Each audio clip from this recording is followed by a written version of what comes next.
everyone? Can everyone hear me okay? Hear me in the back? All good? Great, thank you. So we are, I'm Alexander Angel, this is Aaron Baird. We are part of America Rising. We are an opposition research group, and we came to talk to you guys today about kind of our approach to opposition research, how we got started, everything that we do, all of our services that we offer to clients and stuff like that, and hopefully you guys can walk away kind of learning the sort of approach to opposition research that we have taken.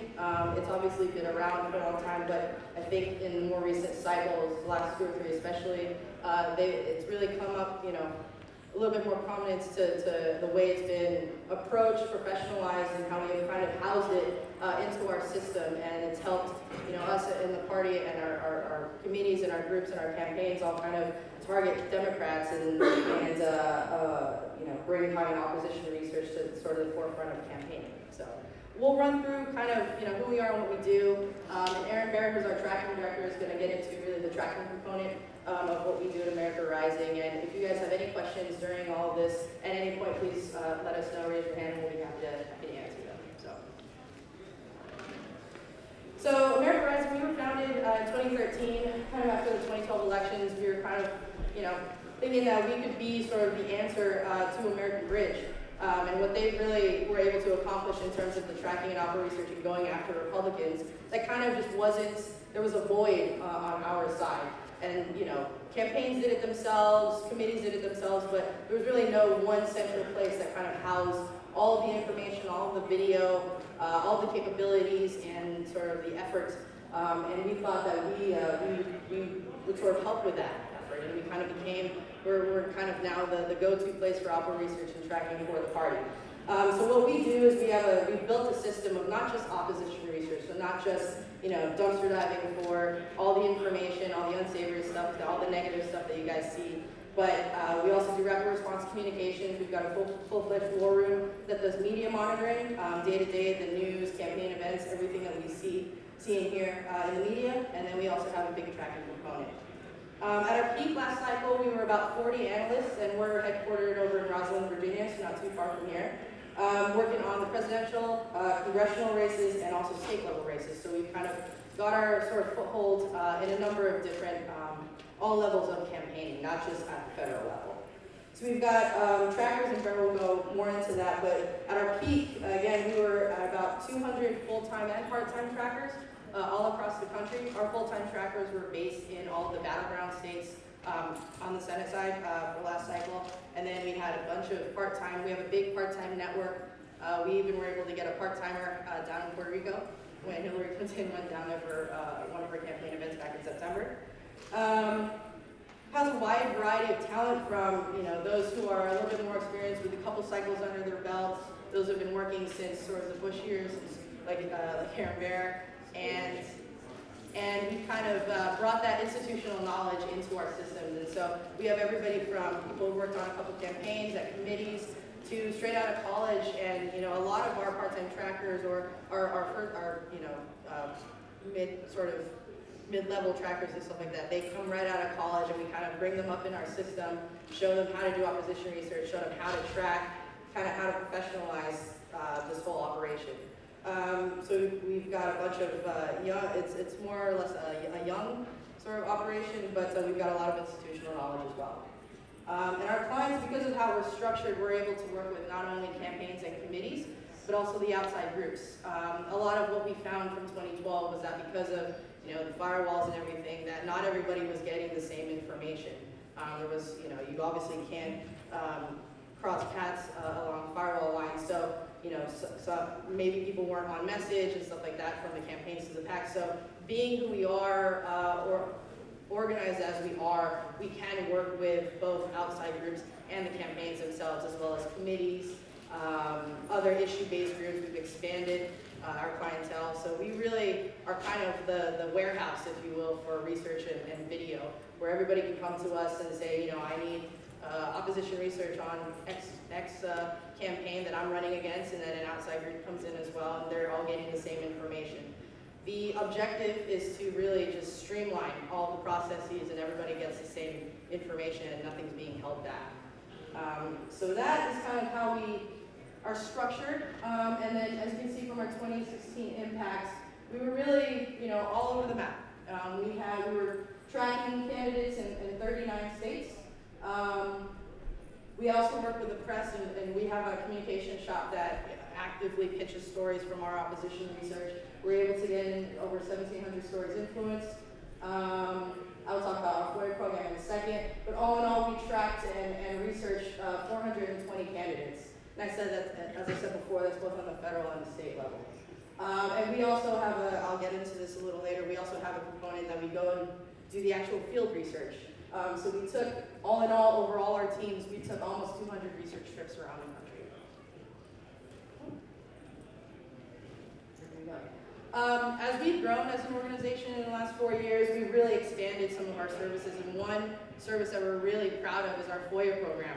We've kind of, when you're researching a candidate and you're looking for all of the public information that's available, sometimes you have to go and actually, ask the actual agencies or the departments for that information. And a lot of that, you would think that it would be easy to just kind of write a letter or write an email to that department and see what you get back.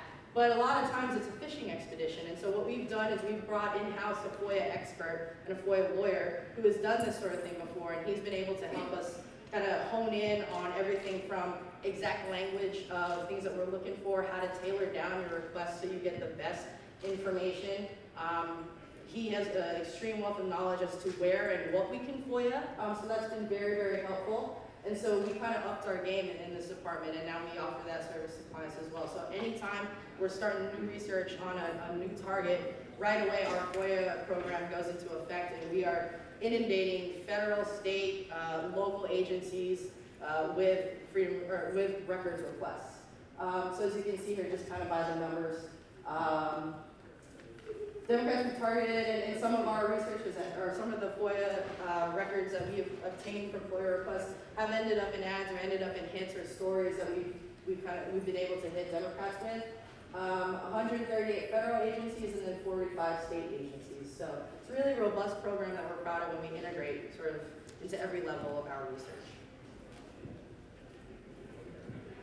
So obviously to date, the biggest accomplishment I think for America Rising is, from day one, our goal was to help defeat Hillary Clinton, help the party, help the nominee defeat Hillary Clinton. And we started right from the bat in 2013, starting to get the opposition research together, starting to get the video together. Obviously, Hillary Clinton is one of the most well-known public figures, so a lot of time has been spent on just digging. And last year when we did this presentation, I gave a couple of examples where we were in the process, and now we can proudly give these numbers. We almost made it to 5,000 pages, but that's okay. We probably have some research that I'm still in my drawer somewhere. I don't know. But basically, every public event, every speech she gave, every campaign event, debate that she's done throughout her career, we've been able to catalog that and put that into our systems. And what we really did was, because she is so well known, we approached it as everything old is new again. You had a lot of voters, especially this cycle, who are not only new to the process, just new to the Clintons and didn't know the Clinton family that well or what they did in politics. So it was okay that we brought up a lot of old hits from the 90s and the mid-2000s, and when she ran for president in 2008. We approached Hillary Clinton not as there was one silver bullet, because there really wasn't. It was death by 1,000 cuts, and that's what we said would always bring her down, was the everyday drumbeat that we put on her from our rapid response. We monitored every single campaign event. Then we even started monitoring her as she went on her book tour in 2014. If you guys remember the ABC clip where she said, we came out of the White House, we were dead broke. We were the first ones up, got that to ABC, and that's how that got around. And so we really pride ourselves on it. It's not the one big fish, it's the everyday, little by little. We were watching every speech. We were every word was questioned, everything was looked at and analyzed. And so what we did with the research, all those pages of research, we kind of put it into 3 buckets of hits that our narratives would play throughout the entire campaign. So the buckets that we put all of our research in were unethical, untrustworthy, and failed leader. Unethical being everything with the emails, which really blew up the internet. So, again, thanks to the FBI director, that's unethical, untrustworthy. She has probably held so many positions on every issue that you can think of that it was kind of hard to track over time, but when you put that together and just showed how she evolved on issues over time, how she flip-flopped on several major issues, how she kind of backtracked on some just to sort of appease the crowd that she was speaking to, that kind of all played into the untrustworthy narrative. And then of course the one area that hadn't yet been litigated because it was newer, was her time at the State Department. And so we really looked at her, and that's where a lot of our FOIA program sort of hit too. We looked at her record at what she did at the State Department, whether it was you know, the work that they did in Haiti, the work that, obviously the Benghazi hearing was big, and everything else about security and all the other, sort of the nuclear deal and all of her, you know, foreign policy decisions for the Obama administration, and that was really what the failed leadership aspect of it was. So every day we were finding hits that kind of fit into those narratives, and that really helped us channel, I think, all of that information. Otherwise, we were just kind of shooting wherever we could, right? So if we're beating the drum with those three narratives every single day, you know, you kind of see the popularity goes down, the messages that were being picked up by outside groups and our clients were able to use as well. So that's kind of how we, as an organization, through our opposition research, our FOIA program, our tracking, our video, that's how we sort of think that we helped kind of bring Hillary Clinton down. So as you see here, we also visited 69 field research sites. So that obviously includes the Clinton Library down in Arkansas. Spent a lot of time there. But that also includes upstate New York and a bunch of universities and libraries that just house a lot of her papers from when she was a senator from New York. We also went to a couple of other, I believe we also went to her hometown in Illinois, some libraries over there. So anywhere that had Clinton records, and some of these records went all the way back, of course, to her days at the White House as First Lady.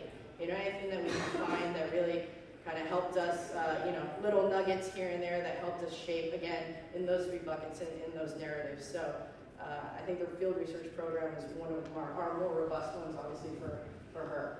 And then the rapid response, on the rapid response end, like I said, we were monitoring every event from her campaign launch to her relaunch to the first primary debates to the Democratic National Convention, and then all the way through to the general election. So a lot of hours spent. I think one big difference, I think, from last cycle to this cycle was so much more has been live streamed.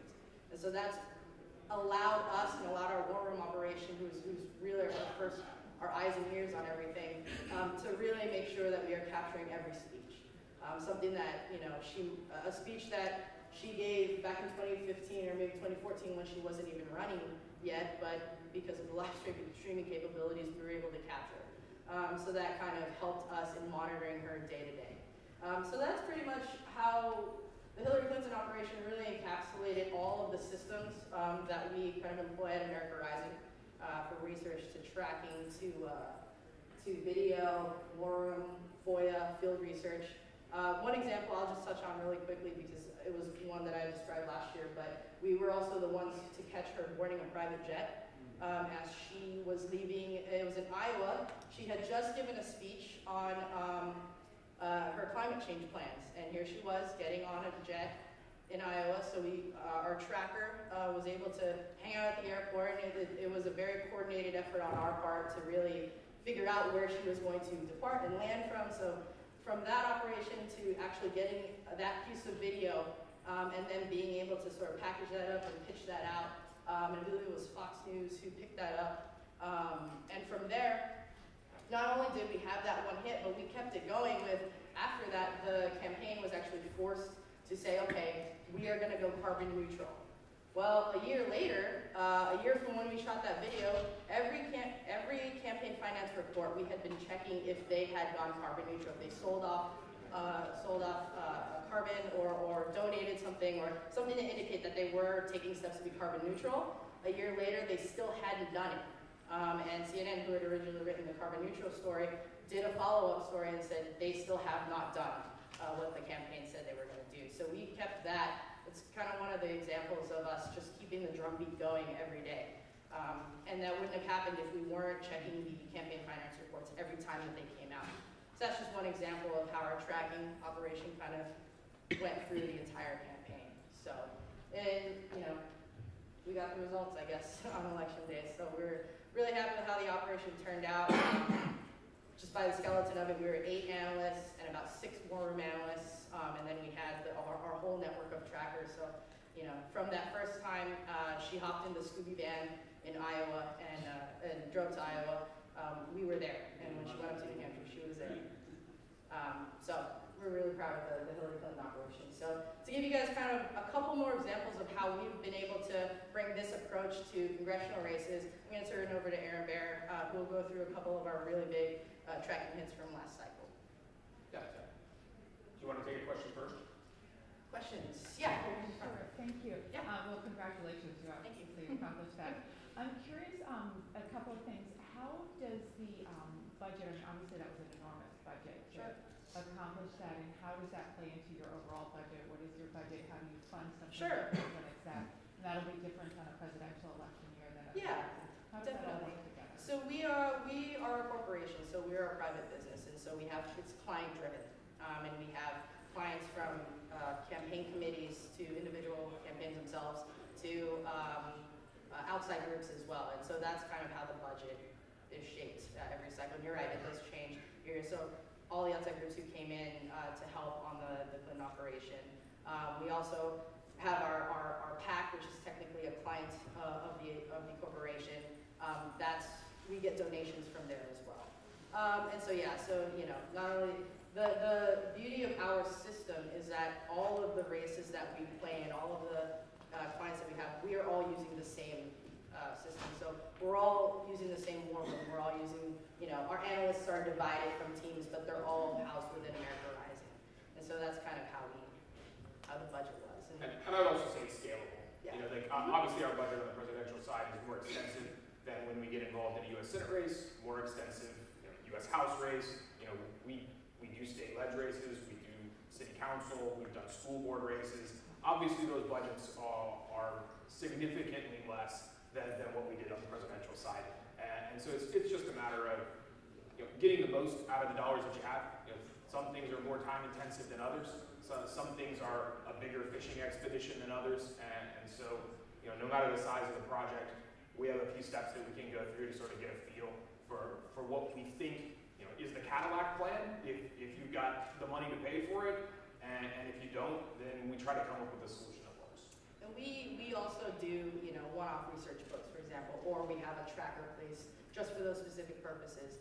Not every client, not everybody pays for the entire system or service. You can get war room alerts, emails daily. You know, if you want us to go into the field and try to find something and that's all you want us to do, we're happy to do it. So it goes from everything, like Aaron said, the Cadillac plan, which is everything, to you know, we have a menu of services that people can choose from. So. Yeah, in the back.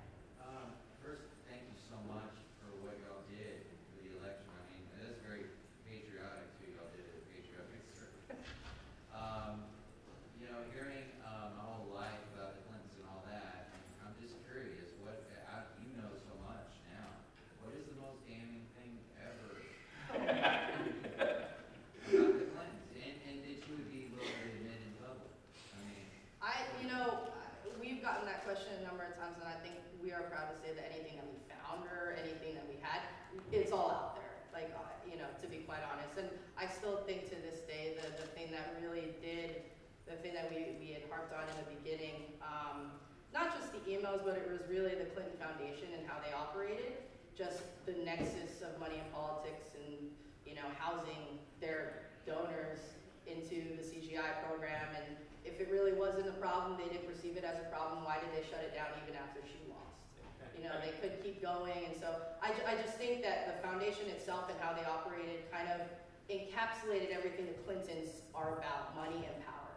And so, you know, it really, there are so many other things that you can derive from that, but that really was what the thing that we focused on. So, like I said, everything that we would have found, the private jet was really one of my unicorns. Like I didn't think that we could get it, but when we figured out her schedule and we figured the flight schedule, and then we figured out how to get our trackers over there. You know, our system was in place to put all the, sort of connect all the dots together and get that out. So I was really proud of that. And for myself, I would say, I have not read all 5,000 of those pages, just to be clear. I have not read most of those pages, also to be clear. But I would say that it's, for me, at least personally, it's not even one thing. It's the culmination, it's the multitude, it's all of these things that just give you that, you know, dishonest, untrustworthy feeling that you don't even need to get into the specifics on any of them. It's just that big theme hits you right away when you know just a little bit about all of them. Yes.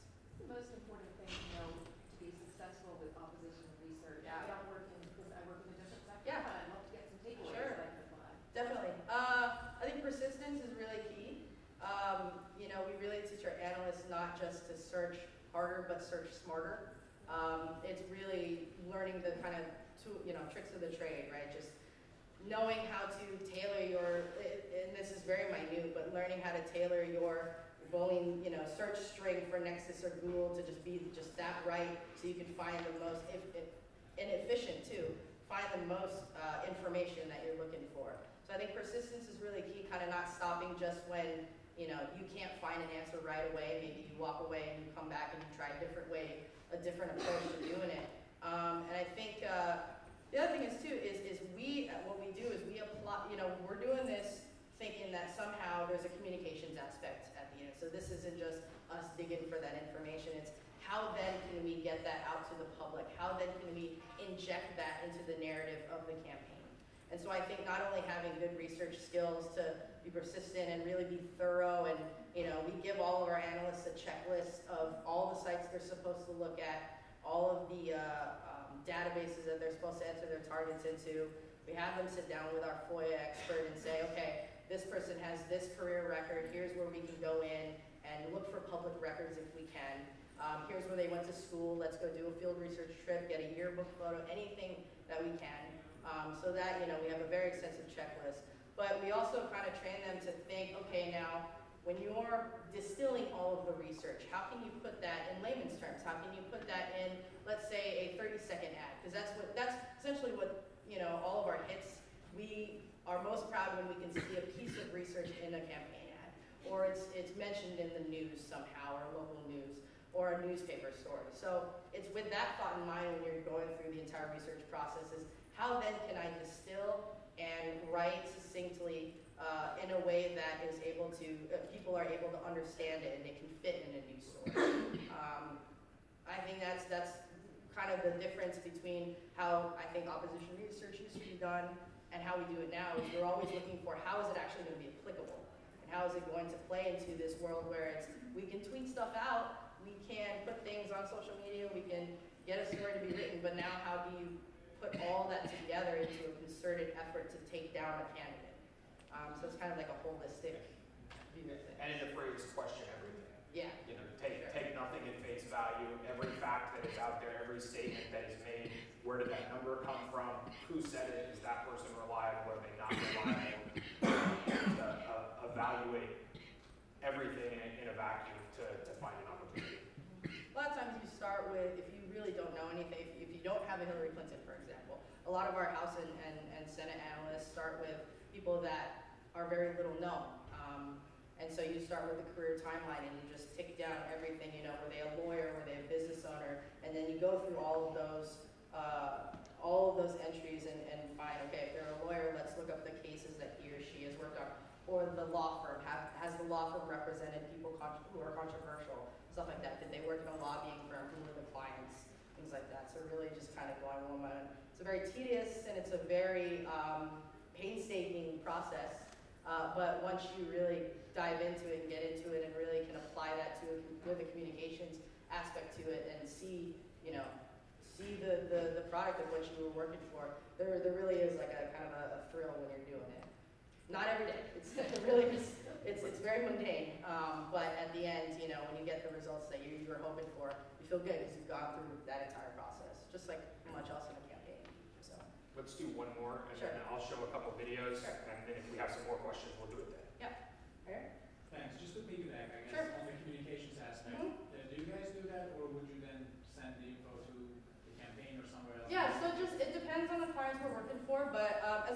more, we also have our PAC, which is our public-facing kind of entity, and it technically is a client. And so we work very closely with our PAC, our executive director, our communications director, and people who put all of our stuff on social media. So they're the ones who work with the reporters.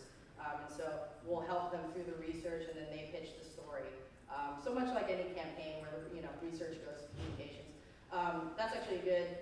One of the other reasons that we kind of want to integrate more of research and communications rather than just kind of divided operations is that in many campaigns, that's how it is sometimes. The researchers and the communicators don't always line up, and so we wanted to kind of bridge that divide and make sure that all the research that we're doing is translated and there's nothing lost in translation through when it gets to our communicators. So we work very closely with them. But again, it just depends on, who the clients are for that certain race, and we're happy to hand off the research to a client for them to pitch as well. So it just depends. Okay, let me show a couple videos real quick. First, survey. Do most of the people in the room know who Ted Strickland is and Katie McGinty?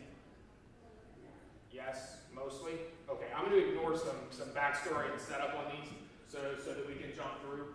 These are two case studies of sort of the marriage between research and tracking. The research work that these guys do is incredible, but what's really important is having the right moment to make that video or to have that research be useful or new again or interesting. And so what our trackers do is they provide us video from the campaign trail of these candidates, sometimes of their surrogates, and give us opportunities to inject issues into a particular race. And so this first video is one of Ted Strickland. If you need to know anything about Ted Strickland, he was elected governor and was defeated in 2010 badly. And so a lot of this campaign was about reminding people what they didn't like about Strickland the last time that he ran. And so what we hoped to do through research was not just to say, yes, remember he was bad as governor, but also we'd like to tell you about what he's been doing since. And he had been working for the Center for American Progress since then, formerly headed by Podesta, a lot of Clinton administration and Clinton campaign alums. Overall, very much a group that is way more liberal than the average Ohio voter. And so we knew we would use that research at some point, and then Strickland gave us this opportunity. I'm going to tell you, I had a job last year that was a dream job. Paid me more money than I've ever made in my life. So right there, he not only is talking about it being his dream job, it wasn't just a paycheck for him. This is what he's always wanted to do, was lobby on behalf of liberal causes. And he was even kind enough to talk about how they paid him an incredible amount of money. So when we got that video, we started circulating out within the conservative media, but also to mainstream press. And that message got out there in an earned media way. In an ideal situation, our video will move from tracking on the ground to earned media, and then eventually to paid media, which is our next slide. This is an ad that was run by Woodwork Lights. There were actually 9 ads that spent approximately $3 to $5 million to remind people that of Strickland's record as governor, but also for his work with CAP afterwards. Ted Strickland failed as Ohio's governor, but in Washington, Strickland's record was even worse. Strickland earned big bucks to join a liberal special interest group that claimed members of the military are paid too much and praised the VA even after veterans died waiting for care. I had a job last year that was a dream job. Paid me more money than I've ever made in my life. Ted Strickland, a failure as governor, a shameful record in D.C. Fighting for Ohio funders responsible for the content of this message. And the other thing I'll mention there is that last shot at the very end where you saw his face is also B-roll that our tracker captured, which is something that we'll talk about in the next case study very quickly here. So Katie McGinty, if you don't know her, she's worked in federal government as well as state government with environmental protection agencies. She had then gone on to be employed by energy companies, some of whom she had visits with those executives while she was working for taxpayers.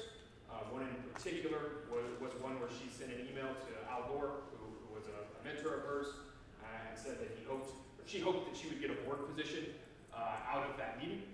This was when she was still working for the people of Pennsylvania. And so we wanted to make a big issue out of that, and this sort of narrative is often captured and at least called colloquially in the media as the revolving door. And so we knew that we wanted a visual image for the revolving door that is Katie McGinty's career in government and politics. And so we tasked our tracker with finding us that video. And rather than show the direct tracking footage, we'll just show how it was used in one ad. But you will know the revolving door footage when you see it. In state government, Katie McGinty helped steal millions of tax dollars to benefit corporations. Those corporations later hired her. Some closed their plants, killing Pennsylvania jobs. But McGinty, she still got paid. This outrageous scam is known as the revolving door, and McGinty is ranked as Pennsylvania's top abuser. Katie McGinty makes government work for her, not for us. I'm Pat Toomey, and I approve this message. So that's an ad that there isn't really the candidate saying anything in the tracking that is useful, but the B-roll, the imagery is there and is really effective. And a funny backstory on this clip is that we were set up outside this event waiting for her. As soon as we saw the revolving door, we knew exactly what we were going to do that day. And she saw us set up to get that shot, and she knew what we were up to too. She went to a door on her left, she went to a door on her right, both of them were locked. She had to go through the revolving door. And it really was just about the best day of tracking in Pennsylvania that we possibly could have had on any particular day. Before we take any more questions, and I don't know if they're going to throw us out of here because I think we're already over our time, but before I end that, this being an activism boot camp, I wanted to give everybody something that they can do, and that would be go film candidate events. Particularly Democrats, other liberal groups, anywhere that you are and you can film them, do it. Obviously, if you see opportunities to take advantage of something that they've said, by all means, do that as well. But the most important thing is to crowdsource it. Put it on YouTube. Put the candidate's name, put the office they're seeking, put the location of the event, the date of the event. If you do that, our researchers will find it. And they will watch it, and they may agree with you that there's not a particular opportunity there. But if we didn't have a camera in that room, and there was something that happened that voters in that state or that district should know about, we will help you get the word out. So keep your cell phone charged with plenty of empty space in the memory. So just our information here is for myself and for Bear and our new website that's going up pretty soon. I just also wanted to plug that we also have a booth in the hub, so please feel free to come by. We've got great confirmed Gorsuch search, which we are helping in the effort. So sign up to give us, sign up with your email or follow us on all of our social media platforms. We're on Twitter, we're on Facebook, we are on Instagram, and like I said, our website's coming soon. But Aaron and I will be happy to hang back for any of you who have other questions for us. But like I said, a lot of our analysts are going to be circling through the booth, manning the booth in the next couple of days. Please feel free to talk to them, any questions or any suggestions for us that you might have. But thanks for Thank you. Thanks, guys.